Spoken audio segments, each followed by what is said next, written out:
Or if your W-2 income is so low that you need to start driving Uber or doing something DoorDash or whatever it might be to supplement your income. What I don't believe in is entrepreneurs who are trying to generate 4, 5, 6 streams of income, thinking that's the way to get wealthy. And here's why it doesn't work.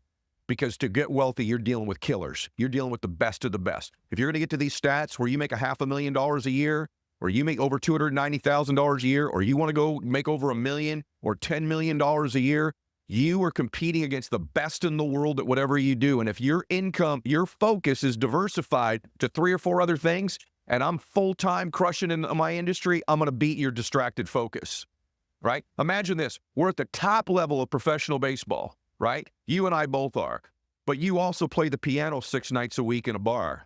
And you also deliver furniture. Who's going to be the better baseball player? I am, because I'm full-time laser focused on baseball.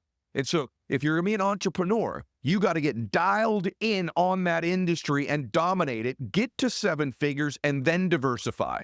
But this idea that I got 200 coming from here, 300 coming from there, 50 from it, that's not how it works. I don't know anybody where that's ever happened before. So it's a fact that's not true.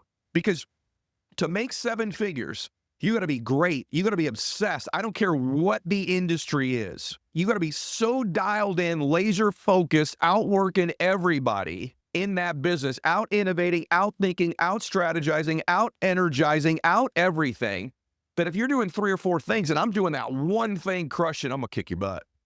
I'm going to win at it. And so you have to get laser focused as an entrepreneur. The only other income stream you should have other than your main business, if you're not at $1 million a year yet, is some part-time job to supplement this business you're trying to get off the ground. I have done that before. But I can tell you straight up, if you think you're going to do mortgage over here, own a donut shop over there, and a dentistry practice over there, someone who's in donuts full-time, someone who's in dentistry full-time, someone who's mortgage full-time is going to take your candy. They're going to win because they're laser-focused all the time, and your focus is diverted, watered down. Once you get to 7 figures, that's when you diversify if you're an entrepreneur. And again, I know money isn't everything. I'm proof of that, guys. I will tell you though, the lack of being able to provide for your family can become debilitating, become a great worry. I have many friends that are my age and older that are now facing a time in their life where they're scared. And they're in their late 50s, mid 60s, and they're starting to get scared because their earning years are going to run out at some point. And by the way, the cool thing about entrepreneurship is those earning years. Colonel Sanders didn't start his business till he was in his 70s. Ray Kroc didn't become really successful until his 60s. Really successful. Sam Walton. You know, there's all these new young entrepreneurs, which is great. You can become a new and young entrepreneur, but you can also do it older. And there's lots of stories of that.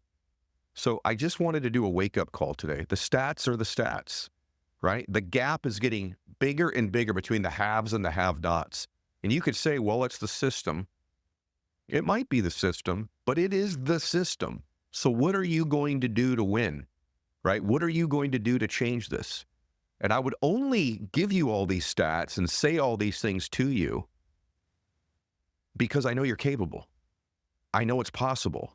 I know you can do it. I think you know what the decision is. Maybe it's to stop spending so much damn money. Maybe it's to sell that car you've got and downsize a little bit. Maybe you don't need the house you're in, and maybe it'd be better to downsize a little bit. Maybe it's starting a business. Maybe it's getting a job. I don't know what it is for you. I don't know. Maybe it's just finally getting a budget, you know? And maybe if you're a really young person listening to this, it's like, wow, I'm 20 years old. I'm going to start saving $50 a month or $25 a month.